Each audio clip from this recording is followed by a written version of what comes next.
In this lesson, I'm going to teach you how to back up your database and then also how to restore a backed up database. And this is actually pretty simple to do. So let's go ahead and go right to SSMS and look at our timesheets database. Now, on the database itself, if you right-click and come down to Tasks and come down to Backup, this dialog right here gives you all the information you need for backing up this database. We're going to do a full backup. The difference between full and differential is the differential just gives us the changes since the last full backup. Now again, I'm teaching you how to be a database developer or a junior level DBA, someone who's just getting started.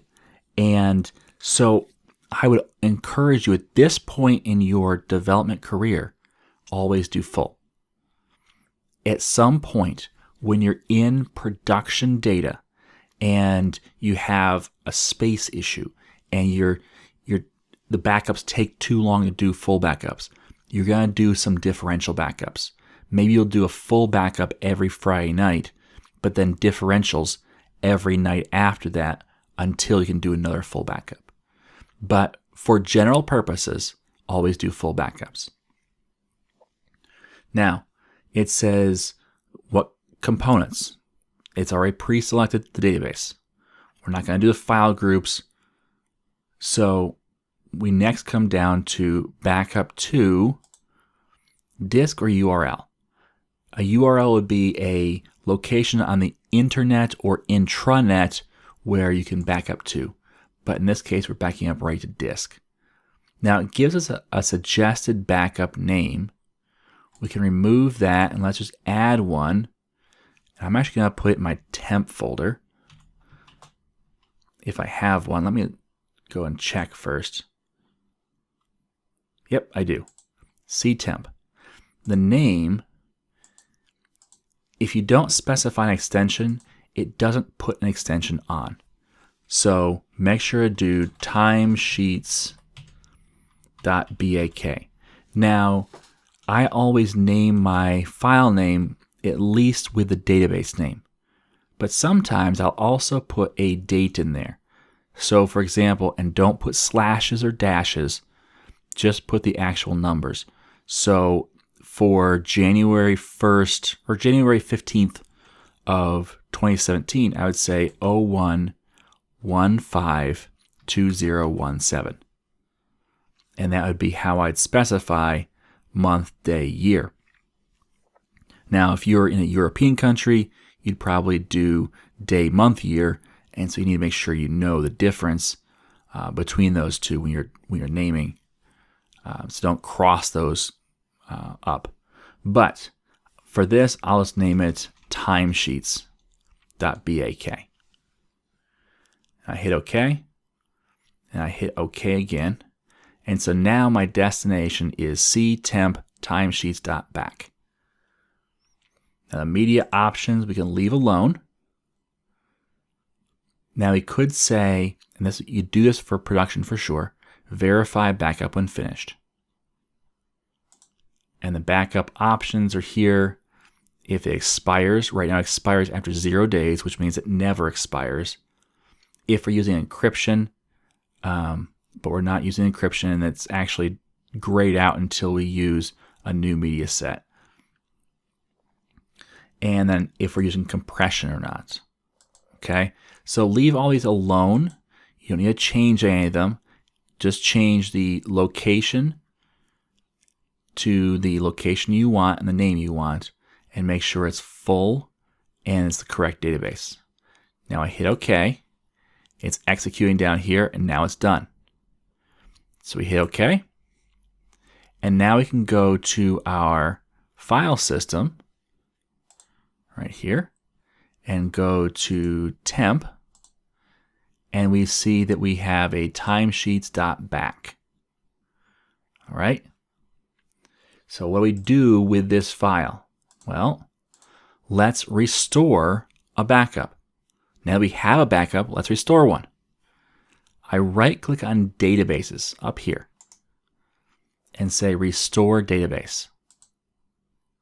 And it's going to say, okay, do you want it from a database, another database, or a device?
So restore as, let's kind of make this bigger. So it's going to restore our MDF, which remember is our data file, and LDF, which is our log file. It's going to restore that to timesheetbackup.mdf and timesheetsbackup_log.ldf. So that just tells us what the new name is going to be, because the original name, if you scroll over here, was timesheets.mdf and timesheets_log.ldf. It used to be in SQL Server that we didn't have this restore as by default. And so what would happen is when you go to restore a database on the same server where the existing database already is, it would try to overwrite this file. And that'd be a problem. And so you have to come in here manually and change this. But now it changes it for us, which is great. The only thing we need to check is if you want to move the MDF and LDF file somewhere else entirely. So nothing to change here, just something to look at if you want. And then options here. Now, since we're not overwriting an existing database, then we don't have to check any of these boxes. But we could overwrite the existing database. We need to check that if we're going to name it the same thing. And then if we want to restrict access to the restore database, if we want to change the recovery state, we can leave that alone, or close existing connections to the destination database. Meaning, if timesheets was going to be overwritten from a backup, say I did a delete statement and I accidentally deleted all of our customers, I could restore this database onto timesheets and say close the existing connections first, overwrite the existing database, and I'd be good to go. But in this case, I don't change anything because I'm not overwriting a database. I'm just creating a new database called Timesheets Backup. So all that to say, I basically change this. That's it. Oh, and the device. So where the file comes from.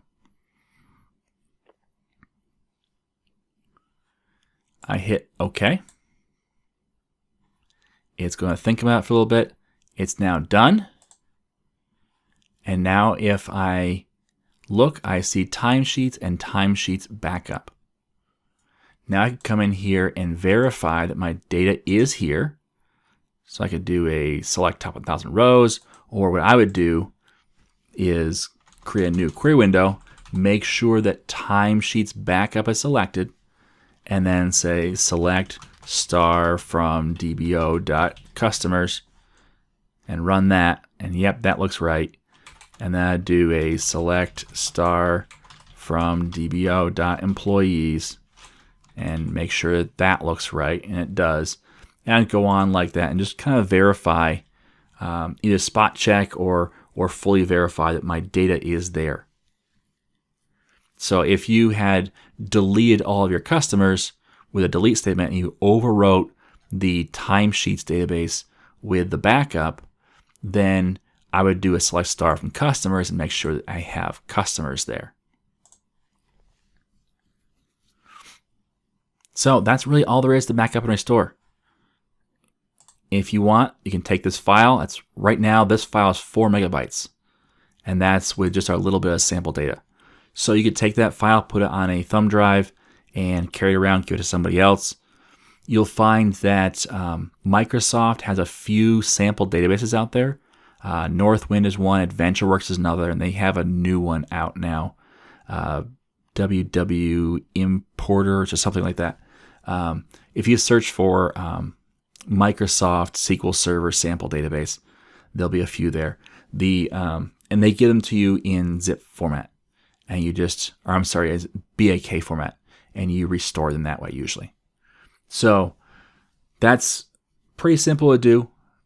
If you don't want this backup anymore, right click on it and say delete. Check the box that says close existing connections and hit OK. It's going to think through the process and shut her down in just a minute. And so now if we come here and hit refresh, oops, on our database itself, hit refresh, and it should be that timesheets backup went away, and it did. So there we go. Interestingly, this still says timesheets backup, but it wouldn't work. And in fact, it's locking the window up now because it's trying to figure out what that actually is. So that is the backup and restore functionality inside SQL Server. Why don't you go ahead and practice this a few times to make sure that you have a good understanding of how to do it.